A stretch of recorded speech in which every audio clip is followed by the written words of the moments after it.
Hey, what's up, everybody? Video 44 coming at you in another video. All right, so talk about the Lakers on this one. Jackson Hayes is gonna be out, along with everybody that was out, everyone else that was expected to be out as well. So what you're looking at right now is the only person we got coming back that we were hoping would be coming back is Taurean Prince for this Miami matchup. Now, to be honest with you guys, I'm concerned because we had rebounding issues in the last game, and we didn't necessarily use Jackson Hayes the way we would hope to have used him in a situation like that. But to not have him as an option is just going to mean that we're going to be relying upon Anthony Davis a little too much. Hopefully our coach will be willing to use the young fella Castleton, 4-year guy. He should be available tonight to use in regards to minutes that we want to give him at that center position. Now, I know, of course, we got Christian Wood, so we can also use him as well. Hopefully that means that those guys can have all the minutes in the world, given the fact that our team is so depleted at the forward and center spots. If anything, I just think that we could possibly see some small ball lineups, unfortunately, during portions of this game, especially if there ends up being some foul trouble. So that's something the Lakers need to kind of be careful with. I know that the Miami Heat aren't the biggest team in the world, given the fact that their center, Bam Adebayo, is about 6'8", 6'9". But he still plays big. He's used to playing against bigger players, so you kind of don't want to toy with that. It's almost like Ben Wallace. Ben Wallace used to, he was not very tall for the center position, but he'd still be able to push people around. And when you get accustomed to playing against 7-footers, playing against 260-pound guys, it ain't going to be much to push around regular forwards, even though your height is similar to theirs. So I have a lot of concerns about this game, man. The Lakers gave up, 16 or 17 offensive rebounds in the previous matchup against the Orlando Magic. We do not defend well enough nor score well enough to be giving up those type of second chance points. So the Lakers need to try to clear the boards, man, clean them up. If somebody's going to be missing shots, we need to be the ones first to the basket ball at the end of the day. If we're not, if we can see a repeat result and just completely get stumped out all the way in Florida. So that's not what Laker fans want, man. Obviously not. We want to win every game we're in, especially since it's a Miami game. We're headed back for LeBron James' return there. And usually when we go there, we have success, although there's been some years where we went and it was one year we got blown all the way out. So, given the fact that we are as depleted as we are, missing about 5 guys, and with one guy coming back from injury, you just don't really have the leg to stand on in regards to wanting to criticize the team. As bad as I want to criticize what I've seen, I just understand that we're not seeing the dream out there in regards to what our vision is for our team.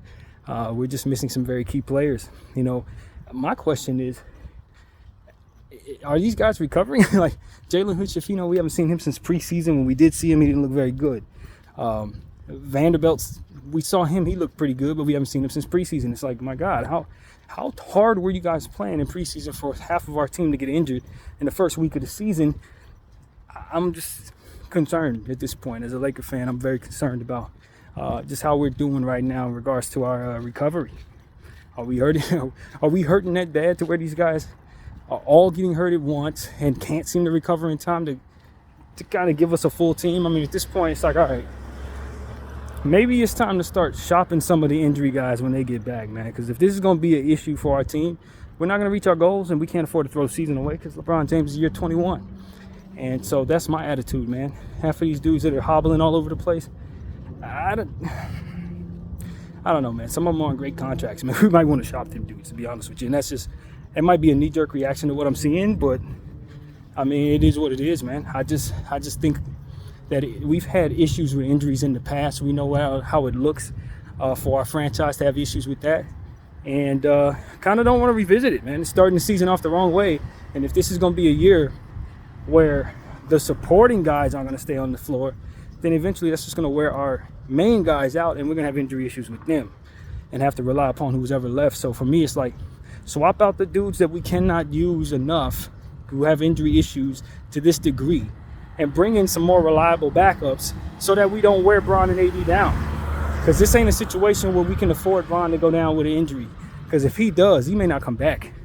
Let's just be honest. At 39 years of age, 39 and in December, we can't afford for his backups to be so very frail that we can't get him off the floor.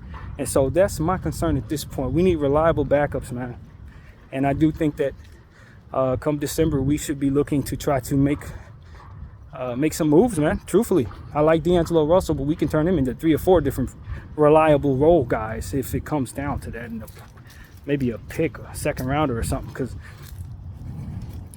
we have depth issues, and it shouldn't be, given the fact that we have so much talent on our roster. But Darvin Ham's going to have to understand, man, if a guy's been in the league for 8 years, 9 years, you can't start the season off giving him 50 minutes, 40 minutes if we're playing overtime, stuff like that. Taurean Prince can't play no 40 minutes this early in the season, man, because he's already been around for a long time, man. He's already been guarding guys, and it's not like this is LeBron James who we're talking about. You know, so that's my concern with guys like that. Gabe Vincent, want to lean on these guys like they stars, man. They're giving you half butt production, basically, just to get hurt in the first 6 games of the season because they're overused. This is why I don't like those type of players. No disrespect to them. They can play a little bit, but not play a lot, and that is the problem. Can't count on them. So, for me, I'm about ready to swap out some of them dudes and get me some young players that I know have upside, that I know the league hasn't figured out already. You know what I mean? Guys who they don't have pegged. He goes right, he goes left. We know what he's going to do. He's going to spin. Like that type of stuff.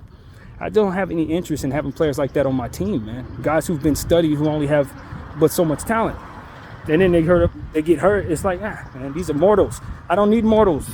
I need high upside guys that can turn into something so that when LeBron James retires, we'll have a nice little team with us. And so that's my thing. That's why I wanted us to, try to focus on young guys right now. That way we can kind of put these backup dudes, these career role guys that everybody figured out, put them on the floor in these maybe minutes when you need something to happen, but maybe your young guys are struggling. That's when. Otherwise, it should be either development time or Bron and AD time. Ain't nothing else to be talking about, in my humble opinion. I don't need career role dudes on the floor murking up the joint only to get hurt and then find out that I'm better when they're not on the floor any damn way. That's basically what we found out in that Clipper game. So, yeah, man, I'm out. I'm out on some of them dudes. I am. You know I am. If you follow me for the last couple of years, you know exactly how I think. You swap them dudes out for either second-round picks that you're going to turn into guys that can turn into, like, Max Christie and Max Lewis, or 2-year guys, 3-year guys that have only been in the league for so long that probably haven't gotten opportunities yet, who have upside and nobody knows what they can do yet. Those are the guys I want on my team behind LeBron James. And maybe I can keep like a Christian Wood and a Jackson Hayes. You know what I mean? Those are guys I know are talented, who have extraordinary ability. A guy like Jackson Hayes, I want to see him work on his 3-point shot, develop the confidence to attempt the shot. And if that can be the case, instead of having him roll off of wide open 3-point shots and nobody expects him to take and he ain't going to take, that's just too predictable for me. The game needs to have spacing out there. Spread out offense is almost important. It's almost essential, really. You need it, basically. So I just have my frustrations about how it's going right now, man. I really do. I don't think that we are all that great of a team. And, my concerns with Darvin Ham, this is year 2. I got my concerns, man. Darvin Ham is a good assistant coach, and he got us to the Western Conference Finals, but I think he's too hell-bent on doing some of the stuff that other coaches have shown him how to do, running small ball and stuff like that. Gives him bad results. He go with it anyway. I think he's good for young guys. He's good for confidence, and that's why he's good in an assistant role, to be honest with you. But a main role, when your objective is to get championships, man, I have a hard time with some of the choices. I really do. Maybe it pays off later. Like I said, he got us to the Western Conference Final as a rookie. Obviously, that's something you need to be really excited about. But I say but because Frank Vogel won a championship. You think I want to bring him back? You see, like that moves me only but so much, to be honest with you, when I don't see good decisions being made in real time. So it's like I'm not in the business of contract ball. And last year I forgot what we called it, but basically playing guys because they've signed a contract of some sort. So we got to justify playing them in order to get the contract justified as well. If a guy's not going to produce, then he's just not going to produce, man. You know what I'm saying? If a guy's not going to be healthy enough to play big minutes, then you giving him a contract when you thought he was that's not something that needs to be justified. You just made a mistake. Get him off the team, play up his value to the best of your ability, and get him off the team. Like, that's how I feel about guys like that. You know, a guy like Gabe Vincent at this point, I'm cool, man. I'm already out. Don't get me wrong, he can do some good things, but I'm already out, man. The upside ain't high enough for a 3-year deal. For him to just be hurt in the first 5 games of the season. He was a role player with the Miami Heat, man. He really was. And to say he was as good as Dennis Schroeder, he ain't good as Dennis Schroeder, bro. We've seen enough to know that. He's just not. And so this is a situation where I'm like, all right, we package him. Package him and get him gone.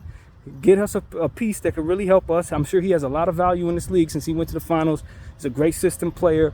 I don't think that's the system we have. I'm just out, man. I'm out. I don't need this. At the end of the day, guys who are hurt, my concern at this point with Taurean Prince is us bringing him back and playing him 40 minutes and getting the results that come with that. I don't need it. When he's hitting shots like 5 or 6 threes, boom, keep him on the floor. But just to be starting him, nah, man. I got the opposite way of looking at things, man. Give me the young guys, man. Play my Max Christie, Max Lewis pieces, man. Play them. And mix those players up with Cam Reddish. That should be my 3 for now until Rui gets back. That's really all I need, man.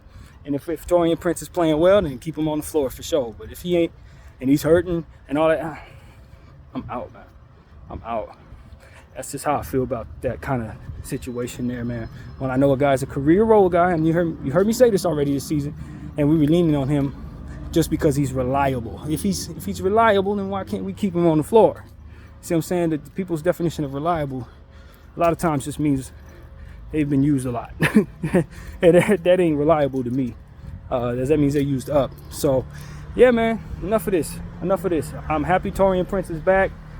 I like it when he's shooting well, man. I like some of the things he does on defense. So, you know, I'm not out on him or nothing like that. I think he's a good piece to have on the team, but you know, one of the reasons why that is because he's on an expiring deal. That is exactly what it is for me. Gabe, on the other hand, nah, not BDF. I'm 44. I'm out. I like him on Miami. I think he should go back to Miami. I really do. I think that contract is great for him. I'm glad he signed it, but I don't need that on my cap, man. Not for Darvin Ham to just overuse him and run him down, and he ain't gonna be available at the end of the season. I don't need that. Just being honest. That could be Max Christie developing. You know, honestly, that could very easily be Jalen Hood-Schifino's minutes when he gets back developing. You know, so package Gabe Vincent, package D'Angelo Russell, since we already know we're going to move him anyway. That goes without saying at this point. Package them 2 dudes and get us somebody who we can really rely upon, man. Somebody with some upside, man. Seriously. That's where I'm at with that. Because we got a nice package there. Those 2 players, that's how much money is that? That's like $30 million worth of players? In D'Angelo Russell and Gabe Vincent? You don't need that on the books. Move that and bring us something that we need. Something that we could truly use. A real legitimate point guard behind or in front of Jalen Hood-Schifino, man. Because as much as I like D'Angelo Russell when he's playing well, is as much as I don't like D'Angelo Russell when he's not playing well. And that type of hot and cold, BDL 44 is out. I'm out on that. I don't need it. If it ain't upside and it ain't got size, and it got to be outside. That's how I feel about it, man. Enough.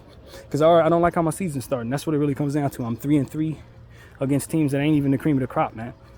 They not. With the exception of the Denver Nuggets, who haven't lost any games, if I'm not mistaken. And we losing to Sacramento.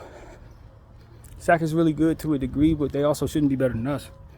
Who else am I losing to? And then you got to look at it like this. Orlando Magic, man, get out of here with that. What it really comes down to is we don't know what we look like with Vanderbilt. So do we have the minutes for all these players?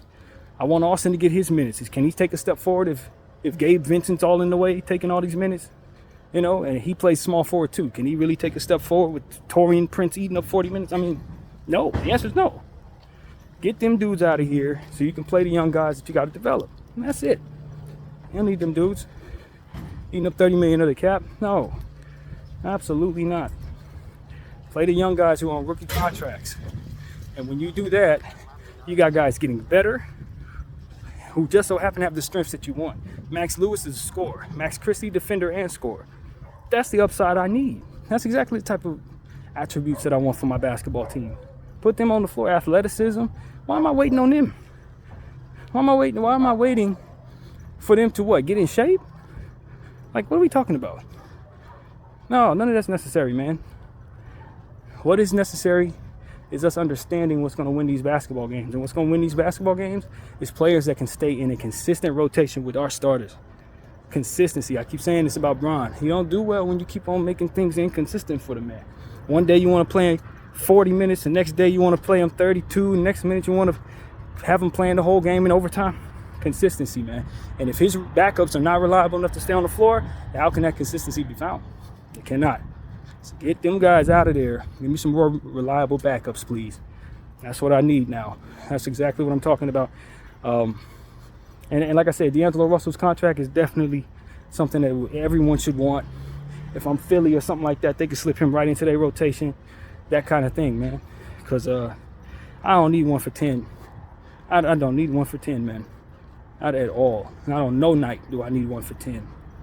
And like I said, with Austin, I have no interest in moving Austin. He's a piece that I'd like to keep for many years to come. So we got to make sure he's developing properly. You don't have all these dudes eating all the minutes up in his positions when he plays 3 positions. Absolutely not. You slip him into those spots. You know what I mean? And then Rui got off to a slow start and was hurt. Vando, these are keepers. Why we got guys in the way? You feel me? That's the only reason why it doesn't look that way right now is because those guys are missing. But when everybody gets back, you're going to find out. We got guys in the way. So that's pretty much what I got to say. Game's at 4:30, BDL 44. Thank y'all for watching. I'm out.